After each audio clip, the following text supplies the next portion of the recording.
형제들 반갑습니다. 예, 그 지난번에 저희들 TNC 시작할 때 시작했는데 오늘 함께 또 말씀을 교제하게 되었습니다.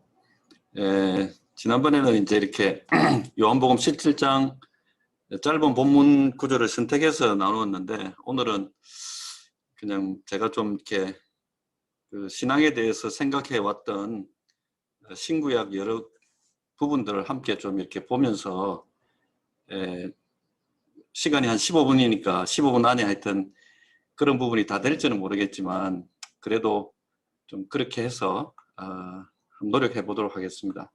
오늘 제가 이렇게 좀 나누려고 하는 말씀의 주제는 이제 이 역대기 관점에서 본 이제 죄와 구원의 역사 그리고 현재 우리다 이런 좀 주제를 가지고 말씀드리려고 합니다. 뭐 저희들이 뭐 믿음 안에서 오래 이렇게 지내오면서 말씀과 삶의 고민도 많이 하고 또 저 같은 경우는 캠퍼스에서 구원받으면서 지난 한 38년간 제 삶의 어떤 과정들을 보면서 구원받았을 때 하나님께서 저에게 말씀으로 제 미래에 대해서 보여주시고 또 앞으로 캠퍼스에서 어떻게 할 것에 대해서 제가 또 소원도 하고 했던 부분들이 지나온 과정들을 통해서 저의 여러 가지 좌절이나 또 도덕적인 미숙이나 그러함에도 불구하고 지금 오늘 2021년 6월 10일 이 순간에 이 자리에 와 있기 때문에 그런 관점에서 우리는 짧지만 긴 성경에 어떻게 보면 스펙트럼이나 파노라마를 한번 볼 필요가 있지 않겠느냐 이런 생각입니다. 시작점은 이제 창세기 2장에 대한 부분인데요. 인류가 창조되고 난 다음에 하나님께서 에덴 동산에 언약을 하셨죠. 이건 사실은 어떻게 보면 굉장히 자유로운 언약이었거든요. 에덴에 있는 모든 것들 다 마음대로 할 수 있고 특히 동산 중앙에 있는 선악을 알게 하는 나무만 먹지 말고 나머지는 다 임의로 하라고 하는 그런 말씀이었죠. 이게 사실 도덕적 율법이 아니거든요. 규율이 아니라 어떻게 보면 하나님과의 관계나 인간과 하나님과의 약속이었죠. 창세기 3장에서 인간이 범죄하게 되는데 그래서 이 창세기 3장의 아담의 범죄가 도덕질이나 살인죄나 간음이 아니라는 거죠. 그래서 이게 사실은 아담의 범죄는 도덕적 실패도 아니었기 때문에 우리가 이야기하는 인간과 인간 사이에 또 성도들의 어떤 잘못에 대해서 우리가 치리하는 그런 도덕적 죄나 실패보다는 더 높은 수준의 인간의 내면, 인간의 존재 가치, 이렇게 하나님과의 질서, 또 하나님과의 주권, 이 권위에 대한 도전이나 파괴였죠. 그것을 우리는 영적 타락이라고 표현하고 하나님의 주인됨이나 주권에 대한 반역이라고 저희들은 보고 있습니다. 그래서 여호와 하나님이 아닌 내가 주인 되었을 때 결과적으로 결국 뭐냐면 도덕적 타락이나 실패가 이제 수반되는 것이죠. 우리가 잘 알고 있는 출애굽기 20장에 나오는 십계명을 보더라도 이 십계명이 이 권성진학형 율법이 아니거든요. 사실 이 권성진학형 율법은 인간 스스로가 내는 충분히 선악을 판단할 수 있고 하나님 자리에 가서 내가 할 수 있다고 하는 교만에 대해서 하나님께서 어떤 준 법에 대해서 인간 스스로가 할 수 있다고 생각했을 때 나오는 가치 기준이 아닌가 하는 생각을 해보게 됩니다. 그래서 에덴 동산에서 동산 중앙에 선악을 알게 하는 나무 외에는 임의로 하라고 하는 그런 하나님과의 관계성 속에서 보면 이 율법은 하나님과의 주권을 인정하는 것이죠. 그래서 1계명에서 4계명까지 보면 철저하게 1계명은 다른 신을 섬기지 마라. 또 2계명은 우상을 만들지 마라. 3계명은 여호와의 이름의 그 의미를 알고 그 이름을 함부로 일컫지 말라. 그래서 이제 4계명은 하나님이 말씀하신 그 안식도 이 참 중요한 내용이거든요. 이게 행위적으로 내가 뭐 하루를 쉬느냐 안 쉬느냐 이런 부분의 문제가 아닌 거죠. 그렇기 때문에 사실은 1계명에서 4계명까지는 어떻게 보면 에덴 동산에 있는 선악을 알게 하는 생명의 나무와 마찬가지죠. 그 생명을 아는 나무를 먹을 것이냐, 선악을 알게 하는 나무를 취할 것이냐는 그런 관계이기 때문에, 그래서 1계명에서 4계명까지는 하나님과의, 마태복음에 나와 있는 것처럼 율법 전체를 따져보면 하나님과의 사랑의 관계, 온전함, 주권을 결국은 이루기 위한 통로가 되는 것이고, 그것이 확보되었을 때 자연스럽게 흘러나오는 인간과 인간 사이에서 나오는 인류에 대한, 또 동족에 대한 사랑이 결국은 율법이 추구하는 바이기 때문에, 이것을 우리가 권성징악형 도덕적 율법으로 보는 것은 상당히 율법을 하위 단계로 낮춰보는 것이죠. 민수기 12장에 보면 구약에 여러 이야기들이 있습니다만, 민수기 12장에 보면 모세가 이제 구수 여인을 취하는 장면이 나오는데, 이때 이제 그 반응을 보면 미리암과 아론은 이것을 모세의 어떻게 보면 도덕적 실패로 비난합니다.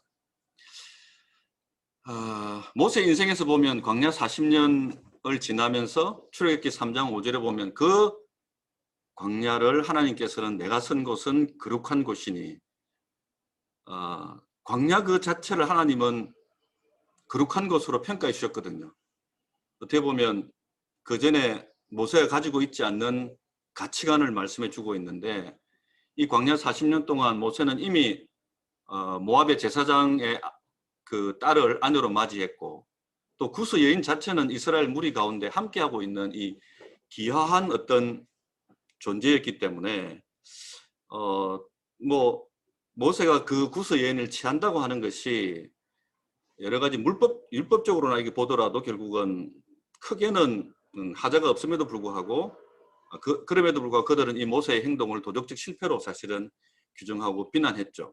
그래서 어떻게 보면 지도자로서의 거룩함을 상실한다고 이렇게 이야기했습니다. 그런데 하나님의 반응은 어땠냐면 이것을 그렇게 보지 않았습니다. 여전히 하나님과 그 후반 구절에 보면 지면에 온유함이 모세보다 성한 자가 없다 하셨고, 하나님 집에서 그 충성됨이 너무나 그 충성되어 종처럼 생활하고 있는 모세를 하나님께서는 평가해 주셨거든요. 그래서 미리암과 또 아론이 동생 모세에 대해서 비난할 때 하나님은 더 큰 죄를 지적하셨죠. 그들에게. 그것은 모세가 하나님으로부터 받았던 위임 권위를 무시하고 불순종하는, 그래서 어떻게 보면 그들의 가치관 속에서 모세의 삶을 통해서 나타나는 하나님의 주권에 대해서 인간적으로 가지고 있는 어떤 율법적인 권성징악적 요소가 있을지라도 그 위에 있는 하나님의 주권 앞에 우리가 순종하고 그것을 이해하고 받아들이는 것이 얼마나 중요한가 하는 것을 저는 보여주고 있다고 생각합니다. 그런 관점에서 보면 구약 역사 가운데 이제 열왕기서와 역대기가 있지 않습니까? 그래서 열왕기서와 역대기서는 이스라엘의 역사를 다루고 있지만 그 역사관이나 그 관점이 다르죠. 그래서 열왕기서는 어떤 율법적 관점에서 다윗의 범죄나 솔로몬을 통한 솔로몬의 이방 여인과의 결혼, 그것을 통한 이스라엘 백성들의 타락, 남북 왕국의 분열, 그리고 북이스라엘의 멸망, 그리고 성전의 파괴, 결국 솔로몬 이후 400년의 이스라엘 왕들의 모든 그 범죄와 타락을 그대로 기술하고 있죠. 인간의 어떻게 보면 악한 모습들, 그리고 순종과 불순종에 따르는 인간의 어떤 책임들. 그래서 어떻게 보면 이 열왕기서를 사람들의 관점에서 보면 참 좋아할 수 있죠. 또 세상 사람들도 이와 같은 권성징악적 관점에서 삶을 판단하고 규정하기를 참 좋아합니다. 욥기서를 볼 때도 욥기의 친구들이 가지고 있던 관점도 바로 똑같은 관점에서 그것을 보고 있죠. 근데 이게 나쁘다는 건 아닙니다. 이게 중요한 어떻게 보면 기준일 수 있지만 성경은 또 다른 관점. 역대기서는 이제 아담으로부터 출발하는데 역대기 1장에서 9장까지 나오고 10장부터 다윗의 삶이 나오는데요. 그런데 거기에는 다윗의 범죄나 또는 북이스라엘의 역사를 제외하고 있습니다. 즉 열왕기서는 어떻게 보면 솔로몬의 배교나 우상 숭배도 지적하고 비난하고 있지만 역대기서는 이스라엘 백성들이 남유다까지도 멸망하고 70년간 포로 생활하면서 정말 그 후 세대들이 성전도 없어지고 다윗이라고 하는 하나님의 약속의 그 메시아적 관점에서의 다윗의 후손에 대한 언약도 없어진 것 같은 그와 같은 비참한 환경 가운데서 하나님의 약속은 여전히 작용하고 있다는 것을 그 후세들에게 희망과 소망을 주기 위한 관점에서 역대기가 서졌거든요. 그래서 역대기서는 어떻게 보면 다윗과 솔로몬을 통한 성전 건축의 그 완성을 강조하고 있고 그들의 배교도 언급하고 있지 않습니다. 다윗의 간음 사건이나 이런 걸 기록하고 있지 않고 도리어 다윗을 통한 그 성전 준비 과정 그리고 다윗을 도운 사람들을 굉장히 자세하게 기록하고 있죠. 정말 성전을 위해서 냉수 한 그릇이라도 봉사했던 사람들을 잊지 않으시는 그런 어떻게 보면 하나님의 사랑이 기록되어 있다 생각되는데요.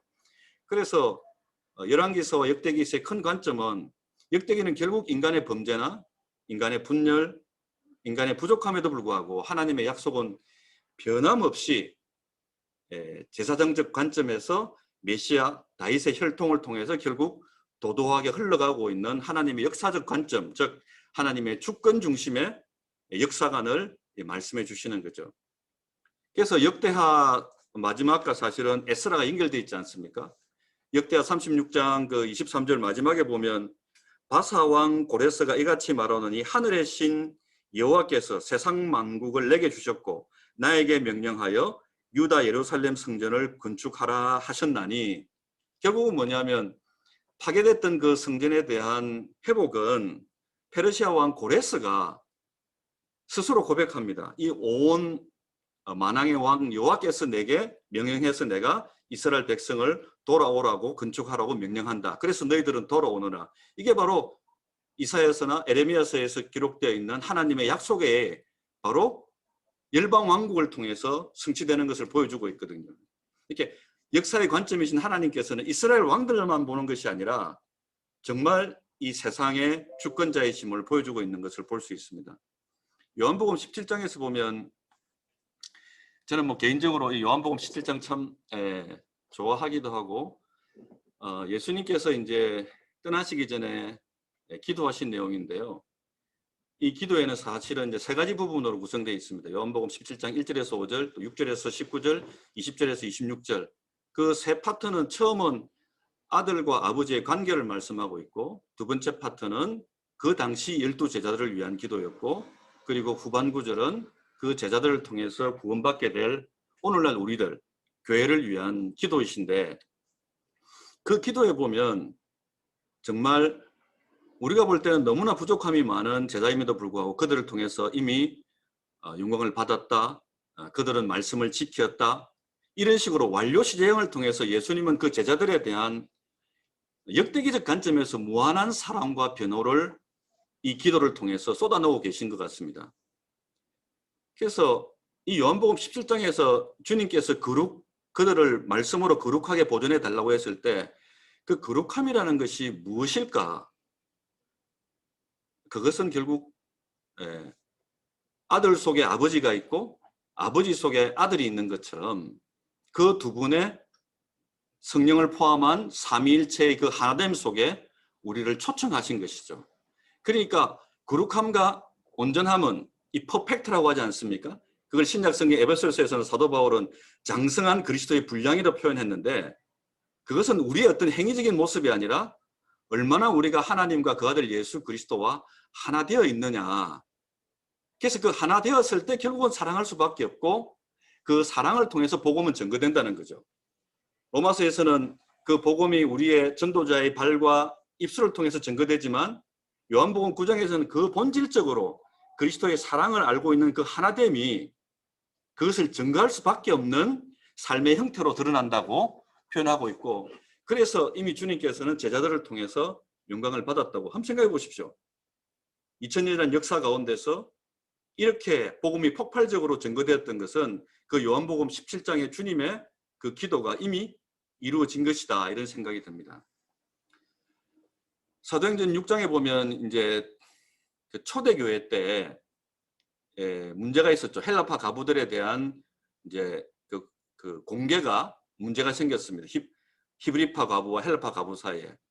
요즘 뭐 공유 사회 또는 공유 대학, 이 쉐어링이라는 이 구제의 문제가 처음으로 발생했죠. 그때 사도들은 이 문제에 대해서 개입하기보다는 말씀과 기도에 전무하겠다고 하고, 이 문제에 대해서는 돌아볼 수 있는 7명의 칭찬받고 지혜로운 일꾼들을 세워서 스스로 성령의 인도하심에 따라서 해결하도록 맡겼습니다. 즉, 이 문제보다는 본질의, 즉 영적인 문제, 영적인 성장의 문제로 본 것이죠. 사도들은 이 말씀과 기도를 돌아보는 이 구제의 일보다 더 우선을 두었습니다. 이 구제의 일이 중요하지 않다는 게 아닙니다. 둘 다 중요한데 사도들은 거기에 포커스를 뒀다는 거죠. 고린도 교회에 많은 문제들이 있었는데 사도 바울은 이 고린도 교회의 문제를 진단할 때 육신에 속한 자, 어린아이 같은 성도들이 결국은 분열과 시기와 다툼과 이런 모든 문제들의 근원이 된다는 것. 이게 성도들의 문제가 아니라 결국은 믿음의 장성한 성장을 이루지 못했던 것을 이야기하는데, 그러면 그 성장이 무엇으로 가능하냐 그죠? 우리의 노력이나 우리의 결단이나 우리의 열심으로 가능한 것이냐? 그런 것 같지 않습니다. 거기서는 반드시 뭐냐면 하나님의 말씀이 공급되어야 하고, 그것은 곧 살아있는 말씀이자 기도고, 사도들은 그것을 교회의 본질로 본 것이죠. 고린도서 3장에서 어린아이 즉에서 에베소서 4장 13절에 이르는 그리스도의 믿음의 장성한 분량으로 이르는 데까지는 성령을 통해서 우리 개인이 말씀을 읽고 주석을 읽고 삶을 통해서 교훈받는 것 외에 하나님은 교회를 통해서 그리스도의 풍성함을 공급하기를 원하셨습니다. 이 성령을 통한 계시와 교회를 통한 계시, 이거는 결국 말씀의 은사고 일꾼을 통한 그것이 필요하다는 것이죠. 이것이 바로 가르치는 일입니다. 그 최종 목적은 주님과 하나 된 온전한 사람을 이루는 것. 어떻게 보면 사람의 영향을 받지 않는 온전한 사람. 사람이 가르치는데 사람한테 영향을 안 받는 사람을 만드는 것. 예를 들어 가정교사가 어떤 학생을 가르치는데 그 가정교사가 있으면 성적이 오르고 가정교사가 안 가르치면 성적이 떨어지면 그건 가정교사에게 디펜던시가 너무 큰 거죠. 진짜 좋은 가정교사는 그 가정교사가 떠나도 성적이 오르는 사람. 이것이 교회 말씀을 맡은 일꾼에게 요구하는 것인 것 같습니다. 그래서 그것을 고린도서 13장에서는 여러 가지 은사가 있지만 결국은 온전한 그리스도의 사랑이 오게 되면 부분적인 은사들은 더 이상 필요치 않는 단계에 온다는 거죠. 말씀을 통해서 성장하지만 결국 온전한 서로 사랑하는 그리스도와 연합된 상황에 오면 사실 은사도 그 어떤 것도 주님 이상 대체할 수는 없지 않겠느냐, 그런 생각을 합니다.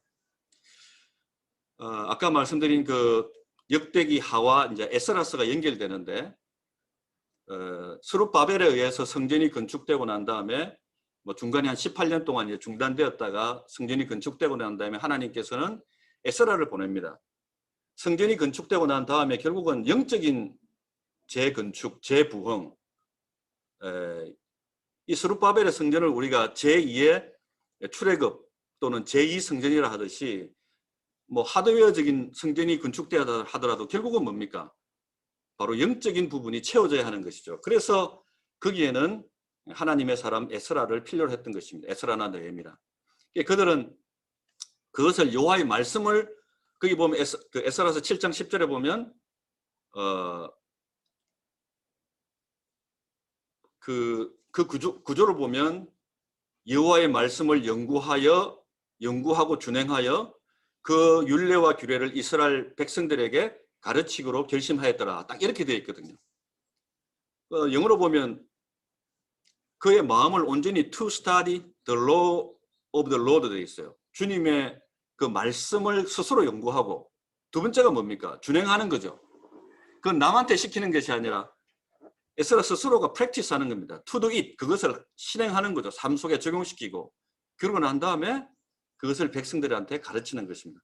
이게 어떻게 보면 우리가 지금 교수로서 있고 또는 교사로서 있고 하는 그 모든 것들이 공부해서 배우고 그것을 후세들에게 다 전달하잖아요. 석박사 과정이든 학부 과정이든 전달하고, 또 그것을 뭡니까? 그 하기 전에 결국 자기가 먼저 연습해 봐야 되는 거거든요. 그러니까 말씀을 가르치는 자들의 굉장히 중요한 프로세스는 이 균형, 이 실행이라는 부분을 스킵하면 결국은 진정한 교사가 되기가 정말 어렵지 않겠느냐. 말씀을 연구하고 내 삶 가운데 더 높은 말씀에 대한 실천적 순종의 잣대로 우리가 그것을 삶을 살아가고 그 다음에 다른 사람을 가르치는 이런 어떤 3단계적 과정이 필요하다는 거죠. 만찬 예배가 무엇일까? 제 스스로 많이 생각해 봅니다. 그리스도의 몸과 보혈의 그 피를 나누는 그 쉐어링하는 것이 그건 결국은 이 정말 엄청난 초청이거든요. 우리가 그분과 하나님 아버지와 그 아들 예수 그리스도와 성령의 일체 속으로 우리를 매주마다 초대하는, 이미 초대되어 있지만 그것이 어떤 의미인지를 다시 한번 반복적으로 우리로 하여금 깨닫게 하는 것. 우리가 완전하고 하나 되는 것이 정말 우리 인간적인 편에서 가능한 일인지 아니면 하나님께서 해놓으신 그 일 속에 우리가 들어가야 하는 것인지, 이것 속에 결국은 자기 중심이냐 하나님 중심이냐, 내 생각과 판단으로서 삶을 살아갈 것이냐 아니면 성령의 인도하심을 받을 것이냐, 이것에 대한 이 바로메터가 되지 않겠느냐. 그래서 아담이 에덴 동산에서의 이 실패는 더 근본적인 스스로 하나님이 되어서 이런 모든 영적인 질서를 파괴하고 했기 때문에 결국은 그 이후의 모든 세대들이 바로 그냥 형제간의 살인죄가 생기고 모든 이와 같은 죄의 근원이 되었기 때문에, 그러므로 이와 같은 회복은 우리가 그리스도 안에 우리가 생각하는 것보다 더 깊은, 어떻게 보면 주님과의 하나됨, 삼위일체 속에 우리가 함께 되는 것, 그 초대 속에 우리가 만찬을 통해서 경험하는 것, 이것이 참 엄청난 일이다, 이런 생각을 가집니다.